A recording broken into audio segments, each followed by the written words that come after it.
Hi everyone, welcome back to my channel. In today's episode, the main goal will be to share with you the main energetics connected to the next powerful full moon in the sign of Capricorn. That's going to happen on 10 of July 2025 and it's going to be at 18 degrees in the sign of Capricorn. So first of all, as I always say, all the time that we have a full moon, it means that the moon and the sun are in opposition. In this case, we have a particular energy because the sun is in Cancer and the moon is in Capricorn. So energetically speaking, it means that we are going to release, we are going to need to release something connected to the themes of Capricorn. So some responsibilities, some accountabilities, some boundaries, while honoring our emotional need that we see in the energy connected to the sun in Cancer. All the time that we have a full moon, it's a wonderful moment to discover something new that we are not aware, because the moon is full and the moon is usually illuminating something that was hidden. There might be a period of sudden awareness or sudden illumination of some hidden truth, and at the same time the new moon, it's also the full moon, it's also a period of celebration of some specific achievement that you set 6 months before. Why I'm saying 6 months before? Because 6 months before, it was the 30th of December 2024, we had the new moon in Capricorn. And all the time that we have new moon, it's important to set new intention on what we want to achieve in our life. So according to what you wanted to achieve and your goals that you set up for the 2025 on 30th of December, now you're gonna see and reap all the fruits of your labor, of your work in the last 6 months. So it might be a period of celebration. Of big achievement, for example. In which area of your life, you might ask? You need to check where 18 degrees in Capricorn is gonna fall in your personal birth chart.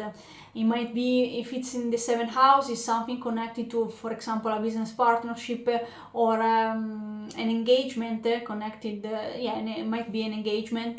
If it's connected to the 10th house, it might be something connected to career, and so on, so on. I let you look personally into your birth chart.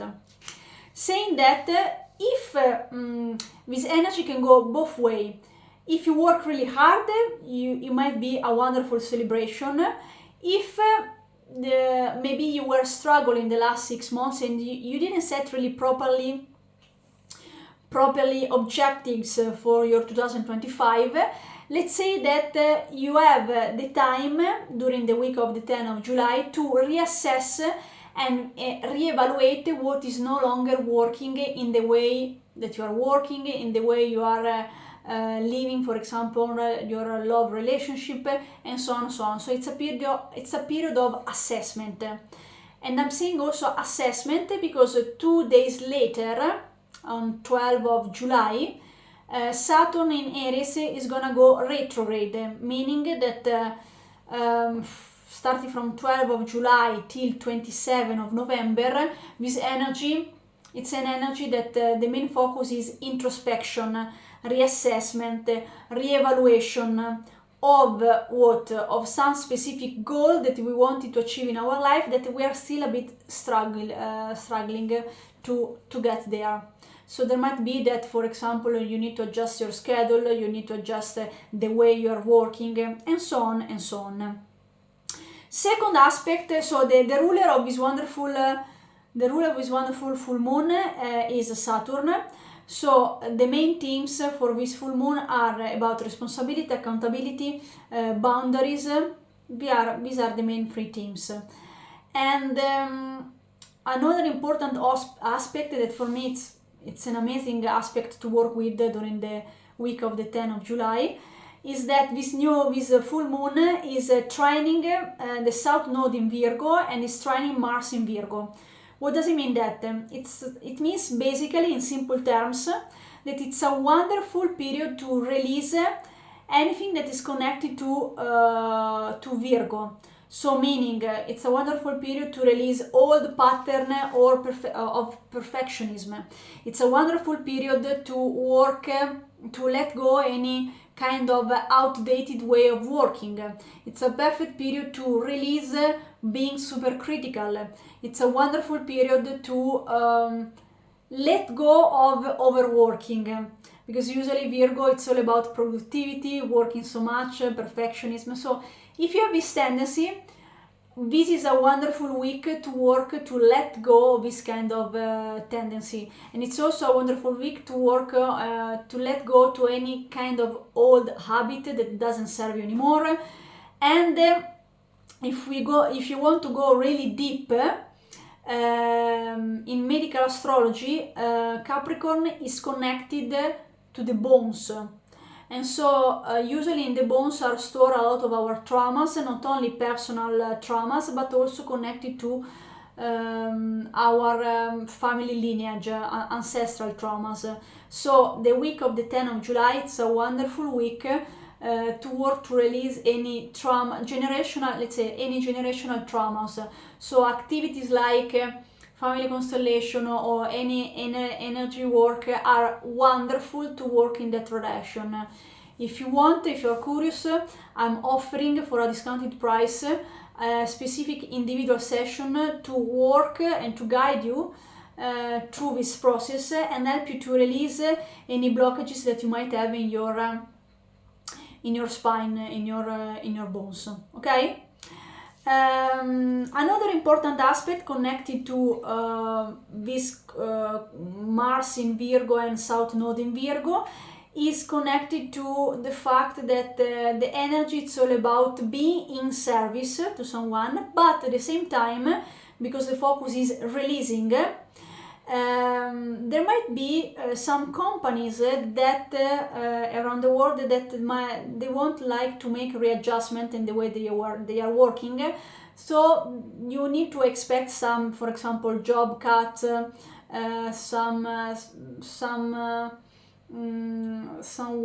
something connected to employment that need to be reduced. So the main topic for the week of the 10th July will be let's review the topic of productivity.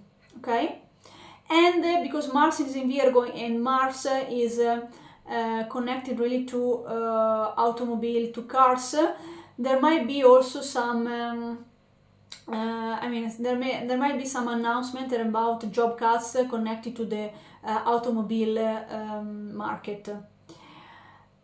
Another important energy connected to Mars in Virgo and Jupiter in Cancer and the Sun in Cancer is the fact that this energy, it's like excellent because it represents practical effort with emotional goals. For example, the main question that you might ask yourself during the week of the 10th of July is the following. What do I have to do physically or working wise to get things done, to get things in order, to avoid, for example, procrastination, to be better in shape, and so, for example, eliminate some kind of food that doesn't serve anymore in my diet, to improve my health, what I can do to have a better schedule in my working routine, in my working environment. So these are some questions that you might ask yourself to really work together with this wonderful energy.